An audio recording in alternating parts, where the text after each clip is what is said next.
Mentiram pra você na escola, falaram que não era possível para dividir por zero, e o pior que você acreditou, eu também e todo mundo. Mas eu fiz o trabalho sujo e descobri que na verdade sim, é possível.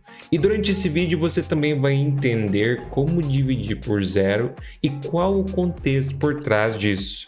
Na matemática, assim como na física, em várias áreas da ciência, muitas coisas por muitos anos foram consideradas inexistentes, impossíveis ou não existiam, assim como falavam que voar era apenas para pássaros e Santos Dumont provou o contrário.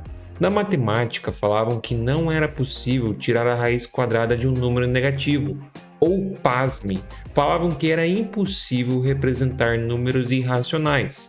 Mas a grande verdade é que tudo isso apenas não havia sido definido ainda. Como sabemos e aprendemos na escola, foi definido que a raiz quadrada de -1 era i, o que criou o conjunto dos números complexos. Por exemplo, o que inclusive é amplamente utilizado para termos energia elétrica em casa.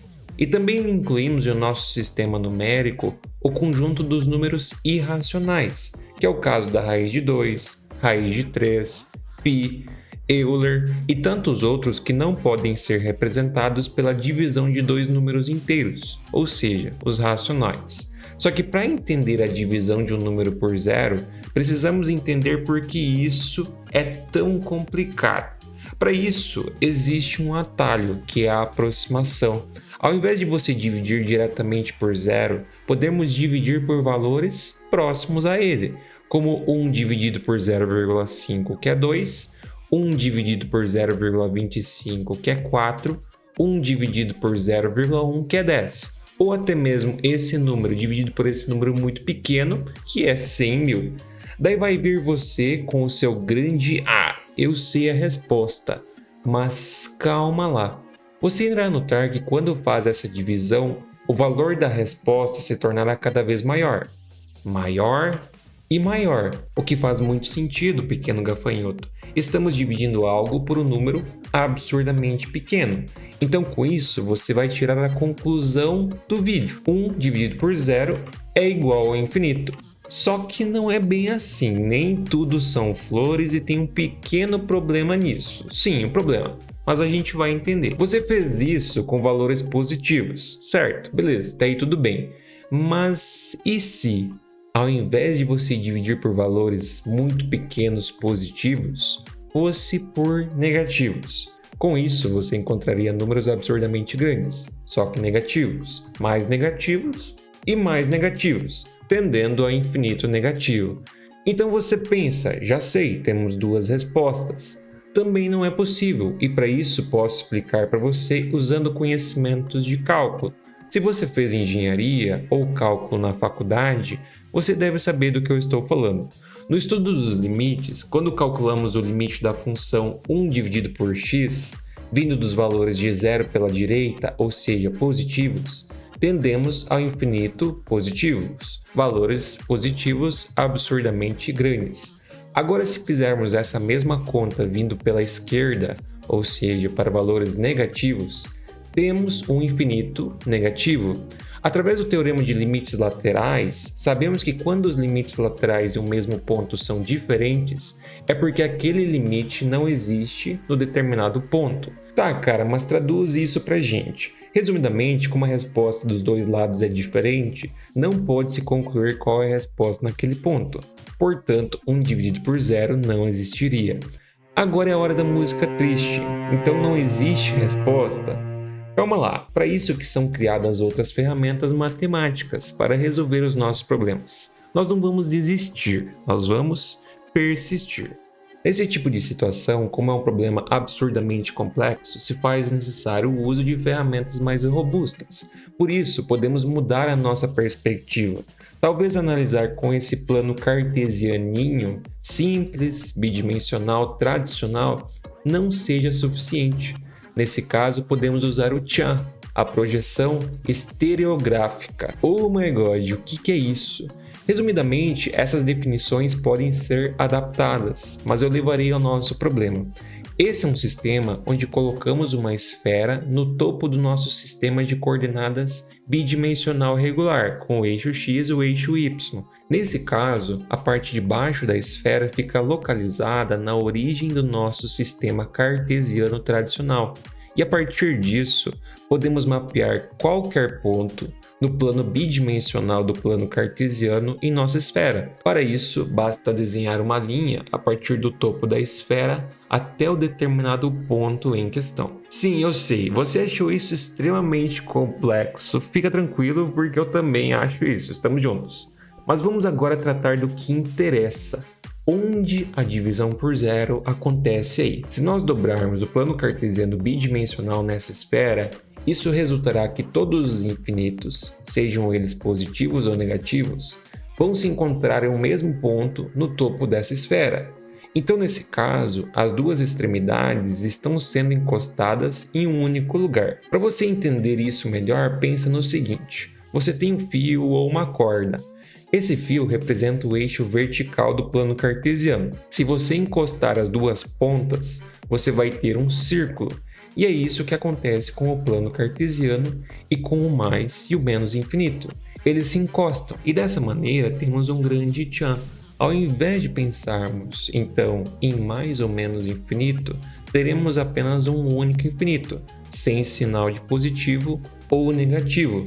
Daí você vai falar: agora sim, o problema está resolvido. Mas calma lá que na matemática não é bem assim. O infinito, como sabemos, é um símbolo, não é um número, ele é uma ideia. Se nós definirmos que ele fosse como um número, que é o que gostaríamos, porque fazemos isso com qualquer número na álgebra, seria maravilhoso. Mas analisa comigo um exemplo. Vamos supor que uma criança está na escola na aula de matemática. Daí a professora desafia a falar o maior número possível. O primeiro fala 100, o segundo fala 1000, o terceiro fala 1 milhão, depois uma diz infinito e a última diz infinito mais 1. Só que daí é uma briga entre as crianças, porque uma vai dizer que a outra não pode dizer infinito mais 1, porque isso é infinito. E ela tem razão. Queria eu que funcionasse assim, mas cai entre nós, não tem como. E isso nos dá um pequeno problema. Se a gente vai vir aqui falar que 1 sobre 0 é infinito e quisermos que as leis da álgebra continuem valendo, faria sentido dizer que se passarmos o zero para o outro lado multiplicando, 1 é igual a 0 vezes infinito. Só que daí nós lembramos que qualquer coisa vezes 0 é 0, não é? Então 5 vezes 0 é igual a 0. Só que daí se nós substituirmos isso no lugar do 0 no 1 igual a 0 vezes infinito, teremos que 1 igual a 5 vezes 0 vezes infinito. Mas acabamos de ver que 0 vezes infinito é 1. Então 1 é igual a 5 vezes 1. Então 1 é igual a 5. Isso foi feito para o 5, mas poderia ser feito com qualquer outro número. Escolhe aí o teu favorito e faz o teste, dá na mesma. Percebe-se que isso não faz sentido nenhum, né? Mas e agora, José? O que a gente vai fazer? Agora todo o nosso problema deixou de ser 1 sobre 0, e sim o 0 vezes infinito. Com isso, nós lembramos de algumas outras coisas que aprendemos na escola, na faculdade, as indeterminações. 0 vezes infinito, infinito menos infinito, 0 sobre 0, infinito sobre infinito. Tudo isso são contas definidas como indeterminadas. Daí, para resolver mais esse problema matemático que nos trava, podemos usar mais uma cavalaria. Digo, na verdade, uma ferramenta. Para isso, entramos na teoria da roda, onde é definido que 0 sobre 0 e todas essas outras indeterminações mencionadas são a nulidade, que é esse símbolozinho que nós temos aí. E esse elemento ele é extremamente poderoso, já que com qualquer forma de interação com ele, sempre será ele mesmo.